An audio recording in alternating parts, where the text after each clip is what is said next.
आज हम आगे पढ़ेंगे सरस्वती पांडे की बुक से, जो हिंदी भाषा एवं हिंदी साहित्य एवं भाषा का वस्तुनिष्ठ इतिहास है। पेज नंबर 147 से 144 से हम पढ़ेंगे रीतकाल। आज हम नया चैप्टर है रीतकाल। रीतकाल का नामकरण पहले देखते हैं, विभिन्न विद्वानों ने किसने क्या क्या नाम दिया है रीतकाल में। तो रीतकाल को सर्वप्रथम रीत काव्य किसने कहा है? रीतकाल को रीत काव्य किसने कहा है? जॉर्ज गियर्सन ने। अलंकृत काल किसने कहा? मिश्र बंधु ने। मिश्र बंधु में कौन कौन आते हैं? श्याम बिहारी, सुखदेव बिहारी और गणेश बिहारी। रीतकाल को रीतकाल किसने कहा? आचार्य रामचंद्र शुक्ल ने। रीतकाल को श्रृंगार काल किसने कहा? आचार्य विश्वनाथ प्रसाद मिश्र ने। रीतकाल को कला काल किसने कहा? रमा शंकर शुक्ल रसाल। इनका नाम शुद्ध नाम है राम शंकर शुक्ल रसाल। राम शंकर शुक्ल रसाल। त्रिलोचन ने क्या कहा है? अंधकार काल कहा। रीतकाल को क्या कहा त्रिलोचन ने? अंधकार काल कहा। अपकर्ष काल किसने कहा? अपकर्ष काल तो डॉक्टर गणपति चंद्र गुप्त ने कहा। रीतकाल को अपकर्ष काल। संवर्धन काल किसने कहा? संवर्धन काल। रीतकाल को राम खिलावन पांडे ने। राम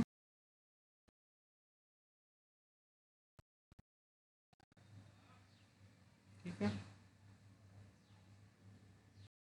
रीतकाल को उत्तर मध्य काल किसने कहा? उत्तर मध्य काल तो इसको भी शुक्ल जी ने कहा है। तो रीतकाल के बारे में हमने देखा। रीतकाव्य जॉर्ज गियर्सन ने कहा। अलंकृत काल मिश्र बंधु ने कहा। रीतकाल को रीतकाल शुक्ल जी ने कहा। रीतकाल को श्रृंगार काल का विश्वनाथ प्रसाद मिश्र ने कहा। रीतकाल को कला काल डॉक्टर रामशंकर शुक्ल ने कहा। और रीतकाल को अंधकार काल किसने कहा? त्रिलोचन ने कहा। रीतकाल को अपकर्ष काल किसने कहा? डॉक्टर गणपत चंद्र गुप्त ने कहा। रीतकाल को संवर्धन काल किसने कहा? राम खिलावन पांडे ने कहा। अब हम देखते हैं रीतकाल के प्रवर्तक के संबंध में विद्वानों के विभिन्न मत क्या हैं। तो कृपाराम कालक्रम की दृष्टि से, कालक्रम की दृष्टि से कहे गए तो पहली रचना मानी जाती है कृपाराम। कृपाराम प्रवर्तक माने जाते, इनकी रचना है। कृपाराम को माना जाता है पहला प्रस्तोता रीतकाल का माना जाता है। और केशव दास को कौन मानते हैं? डॉक्टर नगेंद्र मानते हैं। कब से कब तक इनका जन्म रचना काल है? 1555 से 1617। 1555 में जन्म हुआ, 1617 में मृत्यु हुई। रचनाकार व्यक्तित्व की समृद्धि की दृष्टि से, व्यक्तित्व की समृद्धि की दृष्टि से देखा जाए तो सर्वमान्य जो है डॉक्टर नगेंद्र का है, केशवदास को मानते हैं। चिंतामणि 1643 में इनका रचनाकाल है। इनको रामचंद्र शुक्ल मानते हैं। किस? अखंड परंपरा चलाने की दृष्टि से चिंतामणि को मानते हैं। डॉक्टर नगेंद्र जो है रचना व्यक्तित्व की समृद्धि की दृष्टि से केशवदास को मानते हैं। और कालक्रम की दृष्टि से देखा जाए तो कृपाराम है। कृपाराम की रचना हित तरंगिणी।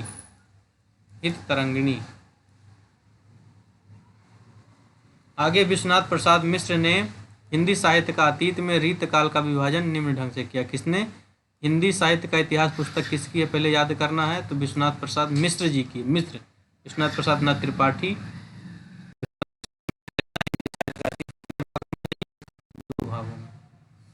इन्होंने रीतकाल का विभाजन रीतकाल श्रृंगार काल को दो भागों में किया, रीतबद्ध धारा और रीत मुक्त धारा। और रीतबद्ध धारा को लक्षणबद्ध काव्य कहा और दूसरा उसमें लक्ष्य मात्र काव्य कहा। और रीत मुक्त धारा या स्वच्छंद धारा के दो भाग किए, रहस्योन्मुख काव्य और शुद्ध प्रेम काव्य। रहस्योन्मुख काव्य और शुद्ध प्रेम काव्य किसके हैं? रीत मुक्त के दो भाग हैं। और रीतबद्ध के दो भाग हैं, लक्षणबद्ध काव्य और लक्ष्य मात्र काव्य। आगे हम देखते हैं आचार्य विश्वनाथ प्रसाद मिश्र ने श्रृंगार काल के 3 भागों में विभाजित किया है। श्रृंगार काल को 3 भागों में, रीतबद्ध, रीत सिद्ध, रीत मुक्त। ये सर्वमान्य भी लगभग हैं, रीतबद्ध, रीत सिद्ध, रीत मुक्त। रीतबद्ध में रीतबद्ध की क्या विशेषता है?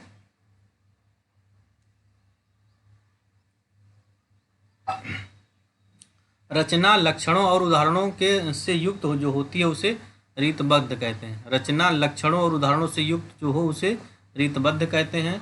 रीत सिद्ध किसे कहते हैं? रीत की बंधी परिपाटी के अनुकूल स्वतंत्र काव्य।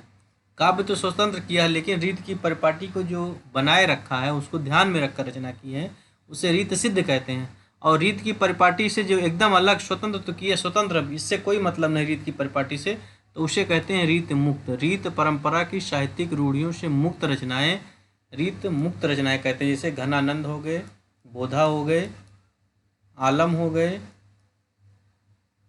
और द्विजदेव। घनानंद, बोधा, आलम, ठाकुर, द्विजदेव। विश्वनाथ प्रसाद मिश्र के अनुसार जो रीत सिद्ध कवि हैं वो डॉक्टर नगेंद्र के अनुसार रीतबद्ध कवि हैं। ये भी क्वेश्चन कभी कभी आ जाता है कि डॉक्टर आचार्य विश्वनाथ प्रसाद मिश्र के अनुसार जो रीत सिद्ध कवि हैं वो डॉक्टर नगेंद्र के अनुसार वो रीतबद्ध हैं।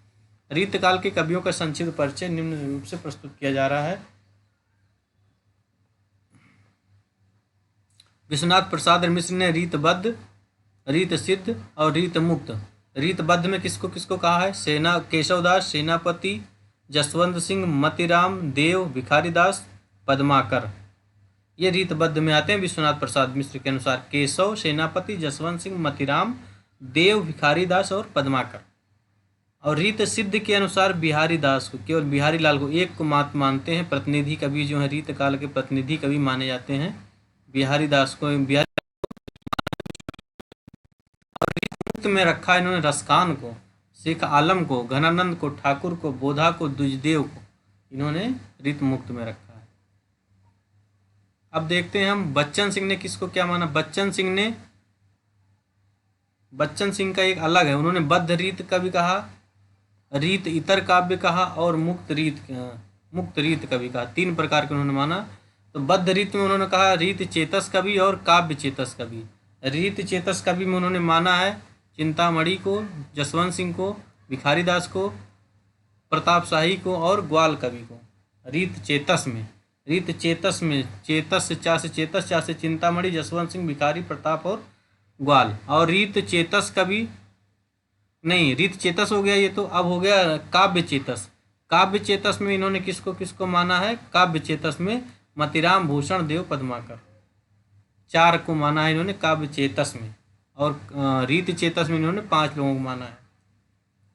और रीत इतर जो है उसको 2 भागों में बांटा इन्होंने, अभिजात्य वर्ग और स्वच्छंद काव्यधारा। अभिजात्य वर्ग में इन्होंने बिहारी लाल को माना, अभिजात्य वर्ग में बिहारी लाल को माना है, जबकि विश्वनाथ प्रसाद मिश्र ने काव्य में आलम, घनानंद, ठाकुर, बोधा, द्विजदेव, ये तो सेम है दोनों। विश्वनाथ प्रसाद मिश्र ने, बच्चन सिंह ने, दोनों लोगों में सेम है ये। आगे हम देखते हैं डॉक्टर नगेंद्र रीतकालीन कवियों। डॉक्टर नगेंद्र ने किसे क्या माना है? तो डॉक्टर नगेंद्र ने सबसे पहले क्या माना है? डॉक्टर नगेंद्र ने 3 प्रकार के माना है, रीत कवि, रीत मुक्त कवि और रीत सिद्ध कवि।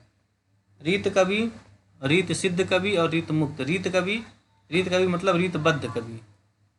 रीत कवि को इन्होंने कितने प्रकार में बांटा है? एक विशिष्टांग निरूपक और एक सर्वांग निरूपक। रीत कवि में 2 प्रकार के बांटा है, सर्वांग और विशिष्टांग। सर्वांग में इन्होंने किसको किसको माना है? चिंतामणि को याद करना है, 1609 में पैदा हुए, 1600 में मृत। कुलपति मिश्र को माना है, कुमार मणि को माना है, 1665 में इनका जन्म हुआ है। सोमनाथ को माना है, भिखारीदास को माना है, रस गोविंद को माना है, देव को माना है। देव का डेट याद रखना है, 1673-1767, 1673-1767। अमीरदास, ग्वाल कवि और प्रताप शाही को माना है सर्वांग निरूपक में। और सर्वांग निरूपक के बाद विशिष्टांग निरूपक में क्या किया है? विशिष्टांग निरूपक के 4 खंड किए हैं, सर्वरस निरूपक कवि, श्रृंगार रस निरूपक कवि, छंदो निरूपक कवि और अलंकार निरूपक कवि।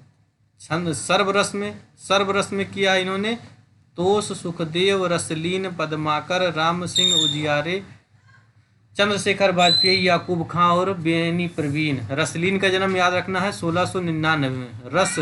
रस में लीन थे इसीलिए 1699 नहीं 1700 में आ सकते थे, इन्होंने 1699। रस में लीन 1699।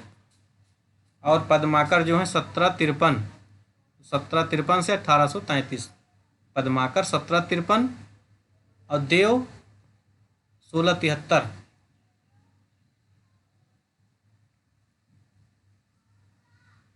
देव से पद्माकर 80 वर्ष छोटे हैं। कितने वर्ष? 80 वर्ष। और उसके बाद आते हैं श्रृंगार रस निरूपक में उन्होंने दो लोगों को माना है, मतिराम और कृष्ण भट्ट देव ऋषि। छंदो निरूपक में माना है भूषण, मतिराम, सुखदेव मिश्र, माखन, दशरथ और राम सहाय। अलंकार निरूपक में इन्होंने माना है भूषण, मतिराम, जसवंत सिंह, गोप, रसिक, सुमित, बंदीजन, रघुनाथ बंदीजन, दूल्हा, रसरूप, पद्माकर। पद्माकर का जन्म 1653 याद रखना है। जसवंत सिंह का 1626। 1626 में जसवंत सिंह का जन्म है और 1826 में किसका जन्म है? राजा शिव प्रसाद सितारे हिंद।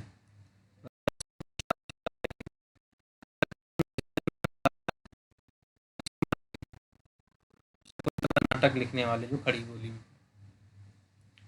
और पद्माकर का जन्म 1653 में हुआ। पद्माकर का जन्म कब हुआ? 1653 में।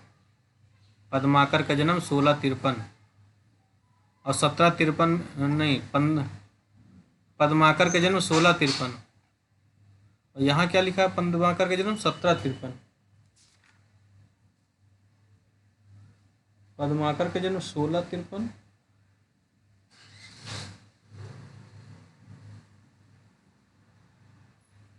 एक तो इसमें गलत है कोई, फिर चाहे ये गलत हो चाहे यही गलत होगा, ये 1653 वाला। आगे देखते हैं हम। और रीत मुक्त में क्या माना है? रीत सिद्ध में क्या माना है? रीत सिद्ध में डॉक्टर नगेंद्र ने माना है सेनापति को 1589। सेनापति 1589।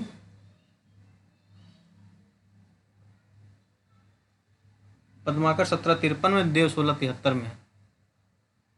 सेनापति 1589, बिहारी लाल 1595 1663, रसनिधि 1603 1660, वृंद कवि 1643, नृपशंभ कवि 1657, नेवाज 1680, कृष्ण कवि 1720, हठी जी 1780, विक्रमादित्य, राम सहाय, पजनेश 1815 और बेनी वाजपेयी 1823। ये कौन से हैं? रीत सिद्ध कवि हैं ये सभी। आगे रीतबद्ध कवि जो मेन है उनको हम देखते हैं। रीतबद्ध कवि, उनका जन्म स्थान, उनकी जन्म और मृत्यु और आश्रयदाता। तो चिंतामणि का जन्म कब हुआ? 1609 ईस्वी में। भूषण उनके भाई थे 1613 में और मतिराम 1617 में। 9-4-13, 13-4-17, 4-4 वर्ष का अंतर है। चिंतामणि को याद रखना है 1609 में, 1685 में तिकवापुर ग्राम। भूषण 1613, 1715 तिकवापुर ग्राम और 1617 में तिकवापुर ग्राम में मतिराम। चिंतामणि, भूषण, मतिराम और जटाशंकर, ये 4 भाई थे, जिसमें 3 फेमस हैं। चिंतामणि 1609, भूषण 1613, मतिराम 1617। चिंतामणि जो है शाहजी भोसले और शाहजहाँ के आश्रयदाता थे। शाहजी भोसले और शाहजहाँ के दरबार में थे चिंतामणि। भूषण जो थे शिवाजी और छत्रसाल के दशम थे। शिवा को बखानो भूषण जी जो थे वो शिवाजी और छत्रसाल के उसमें थे, आश्रयदाता में। मतिराम थे वो जहांगीर के थे, ज्ञानचंद के थे, भाव सिंह हाड़ा के थे और रूप सिंह बुंदेला के, कई राजाओं के आश्रय में थे मतिराम, जहांगीर, ज्ञानचंद, भाव सिंह हाड़ा, रूप सिंह बुंदेला। जसवंत सिंह का जन्म 1626 में हमने अभी बताया था। 1688 मृत्यु मारवाड़ कंपिला में, मारवाड़ में इनका जन्म हुआ। ये मारवाड़ी प्रतापी राजा नरेश प्रतापी राजा थे। ये जसवंत सिंह स्वयं राजा थे, किसी के आश्रय में नहीं थे। सुखदेव मिश्र जो थे, इनका जन्म नहीं दिया है सुखदेव मिश्र कंपिला रायबरेली में इनका जन्म हुआ था। भगवंत राय खांची के यहाँ, राव मर्दन सिंह के यहाँ थे और देवी सिंह के यहाँ और फाजिल अली शाह के यहाँ थे ये। आगे तोष कवि जो थे, तोष कवि श्रृंगेश्वर में जन्म हुआ था। कुलपति मिश्र का जन्म कहाँ हुआ था? आगरा में। कुलपति मिश्र का जन्म कहाँ हुआ? आगरा। राम सिंह के यहाँ ये थे। देवदत्त या देव का जन्म कहाँ हुआ था? इटावा में। देव का जन्म कहाँ हुआ था? इटावा में। कब हुआ था? 1673 1767। 1673 में जन्म हुआ था। और पद्माकर का जन्म कब हुआ था? 1753। 80 वर्ष का अंतर है। और देवदत्त जो देव थे वो किसके यहाँ थे? आजम शाह के यहाँ थे, भवानी दत्त के यहाँ, भवानी दत्त वैश्य के यहाँ थे, कुशल सिंह के यहाँ थे, सेठ भोगीलाल के यहाँ थे, उद्योत सिंह के यहाँ थे, सुजान मणि के यहाँ थे और अली अकबर खां के यहाँ थे। कौन? देव। इटावा निवासी। तो चिंतामणि, भूषण मतीराम और जटाशंकर तिकवापुर में थे, जसवंत सिंह मारवाड़ में थे, सुखदेव रायबरेली, तोष जो है श्रृंगेश्वर, कुलपति मिश्र आगरा, देव इटावा। आगे हैं सैयद सैयद गुलाम नबी। सैयद गुलाम नबी, सैयद गुलाम नबी जो थे ये 1699 ईस्वी में पैदा हुए थे। 1699 हमने और किसी को कहा था 1699 में रस में लीन हो गए थे, इसलिए एक कम हो गए थे। 1699 में रसलीन और सैयद गुलाम नबी, अच्छा यही है, सॉरी, सैयद गुलाम नबी का ही नाम रसलीन था। हाँ ठीक है। ये 1699 में इनका जन्म, 1750 में मृत्यु, बिलगाराम हरदोई में। और भिखारी दास का जन्म कहाँ हुआ था? टेउंगा में। हिंदूपति सिंह के यहाँ थे। टेउंगा कहाँ है? प्रतापगढ़ में। भिखारी दास का जन्म के बारे में नहीं पता चलता। भिखारी दास का जन्म पद्माकर 1753 में अभी चर्चा किए थे, और 1837 में मृत्यु, बांदा में। रघुराव अम्पा, महाराज जैतपुर, नोने अर्जुन सिंह, परीक्षित के यहाँ, अनूप गिरी उपनाम हिम्मत बहादुर के यहाँ भी थे, रघुनाथ राव के यहाँ थे, प्रताप सिंह के यहाँ थे। तभी प्रताप बिरदावली लिखा है इन्होंने, हिम्मत बिरदावली लिखा है, और जगत विनोद जगत सिंह के नाम लिखा, और भीम सिंह और दौलत राय सिंधिया के यहाँ भी पद्माकर थे। आचार्य शुक्ल ने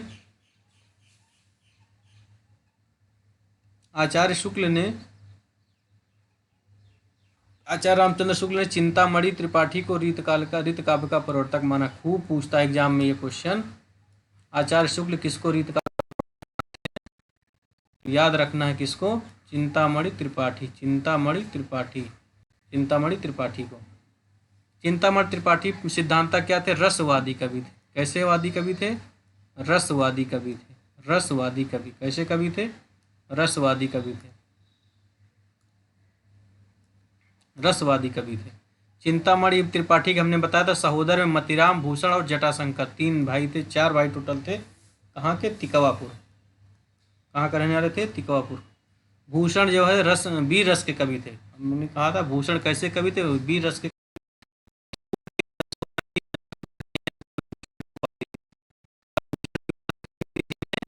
चित्रकूट के सोलंकी राजा रुद्र ने इन्हें कवि भूषण की उपाधि दी थी। गणपत चंद्र गुप्त ने भूषण का मूल नाम पतिराम या मनीराम बताया है। आचार्य विश्वनाथ प्रसाद मिश्र ने इनका मूल नाम घनश्याम बताया। विश्वनाथ प्रसाद मिश्र जिनका हिंदी साहित्य का अतीत है, इन्होंने मूल नाम घनश्याम बताया, और गणपत चंद्र गुप्त ने पतिराम या मनीराम बताया भूषण का नाम। महाराज छत्रसाल ने एक बार भूषण की पालकी को कंधा लगाया था, जिस पर भूषण ने कहा था, शिवा को बखानो कि बखानो छत्रसाल को। कि शिवा को बखानो कि बखानो छत्रसाल को किसने कहा था? भूषण ने कहा था। किसने कंधा लगाया था पालकी में? क्वेश्चन आता है। महाराज छत्रसाल ने कंधा लगाया था। शिवा को बखानो कि बखानो छत्रसाल को। छत्रसाल ने एक बार भूषण की पालकी को कंधा लगाया था, जिस पर भूषण ने कहा था। आचार्य रामचंद्र शुक्ल ने कहा था कि भूषण के वीर रस के उद्गार सारी जनता के हृदय की संपत्ति हुए। शिवाजी और छत्रसाल की वीरता के वर्णनों की कोई कवियों की झूठी खुशामद नहीं कह सकता। वे हिंदू जाति के प्रतिनिधि कवि थे। बार बार एग्जाम में इतना ही पूछ लेता, हिंदू जाति का प्रतिनिधि कवि किसे कहा था शुक्ल जी ने? हिंदू जाति के प्रतिनिधि कवि कौन कहे जाते हैं? तो भूषण कहे जाते हैं। किसने कहा है? शुक्ल जी ने कहा है। और ये स्टेटमेंट बहुत इंपॉर्टेंट है कि भूषण वीर रस के उद्गार सारी जनता के हृदय के संपत्ति हुए, और इनकी कोई झूठी खुशामद नहीं कर सकता। आगे हम मतीराम चिंतामणि और भूषण के सहोदर माने जाते हैं। मतीराम चिंतामणि त्रिपाठी और भूषण के सहोदर माने जाते हैं। अभी हमने बताया था कि मतीराम, भूषण, जटाशंकर और चिंतामणि त्रिपाठी ये चारों भाई थे। मतीराम का जन्म हमने बताया था 1609 में हुआ है। 4 साल जोड़ के 1613 में 4 साल जोड़ेंगे तो 17 हो जाएगा। 13 4 17 में। अब मतीराम को देखते हैं मतीराम के ग्रंथ देखते हैं। मतीराम ने जहांगीर के आश्रम क्या लिखा है? फूल मंजरी। दिल्ली स्थान में फूल मंजरी लिखा है, जिसमें 60 दोहों में किसी एक फूल का वर्णन है।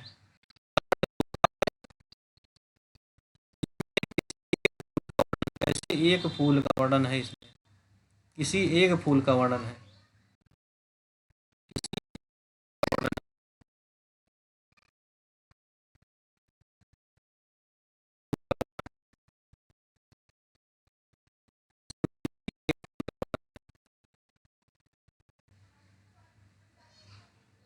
जिसमें किसी एक फूल है। मतीराम की किसमें क्या है, 60 दोहों में से किसी एक एक दोहे का वर्णन है, एक फूल का वर्णन है। बिना आश्रयदाता में क्या लिखा है, रसराज को बिना आश्रयदाता में कब लिखा है, 1663 ईस्वी में श्रृंगार रस की निरूपण है ये। और भाव सिंह हाड़ा के यहाँ बूंदी, भाव सिंह हाड़ा बूंदी के यहाँ क्या लिखा है, ललित ललाम। ललित ललाम को ऐसे याद रखो, भाव भाव कौन खाता है, जिसका ललित होता है। तो ललित ललाम किसके यहाँ, भाव सिंह के यहाँ लिखे हैं। कब लिखे हैं, 1664 ईस्वी में। कैसा है, अलंकार निरूपक है। रसराज रस जो है ये तो श्रृंगार रस निरूपक है 1663 में। ललित ललाम जो है 1664 में, एक साल बाद ही है, ये अलंकार निरूपण है और ये भाव सिंह के यहाँ है। और सेठ भोगीनाथ के यहाँ सतसई लिखे हैं 1681 में। बिहारी सतसई का अनुकरण करके सतसई लिखे हैं 1681 में, 17 साल बाद। कितने, 17 साल बाद लिखे। और ज्ञानचंद्र के यहाँ कुमायूं स्थान कुमायूं में क्या लिखे हैं, अलंकार पंचाशिका। मतीराम ने क्या लिखा, अलंकार पंचाशिका। ये शतरंज शतिका है भिखारी दास की, अलंकार पंचाशिका किसकी है, मतीराम की, 1690 में। 9 साल, यहाँ से 9 साल बाद ये अलंकार पंचाशिका नाम ही अलंकार है, तो अलंकार निरूपण है। स्वरूप सिंह बुंदेला बुंदेलखंड में वृत्त कौमुदी लिखे हैं 1701 में। कौमुदी 1701 में, जिसमें छंदों का निरूपण है।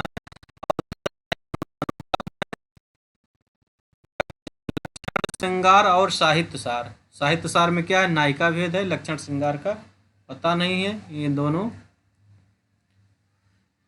तो मतीराम की रचना याद रखना है, मतीराम तक हमने पढ़ लिया है। मतीराम ने क्या लिखा है, जहांगीर के यहाँ फूल मंजरी लिखा है। बिना आश्रयदाता के पूछता है कि मतीराम की कौन सी रचना बिना किसी आश्रयदाता के, रसराज। कब की रचना है, 1663। रसराज 1663, ललित ललाम 1664, सतसई 1681, अलंकार पंचाशिका 1690, वृत्त कौमुदी 1701। वृत्त कौमुदी 1701 में स्वरूप सिंह बुंदेला के यहाँ लिखे हैं। अलंकार पंचाशिका 1680 में ज्ञानचंद्र के यहाँ लिखे हैं। सतसई 1681 में सेठ भोगनाथ के यहाँ लिखे हैं। ललित ललाम 1664 में भाव सिंह हाड़ा के यहाँ लिखे हैं। और रसराज 1663 में बिना आश्रयदाता के लिखे हैं। और फूल मंजरी जो है ये, इसका सन नहीं दिया है, 60 दोहों में से किसी एक का फूल का वर्णन है, जो जहांगीर के यहाँ लिखे हैं। इस तरह हमने यहाँ तक का आज का चर्चा पूरी की। Thank you.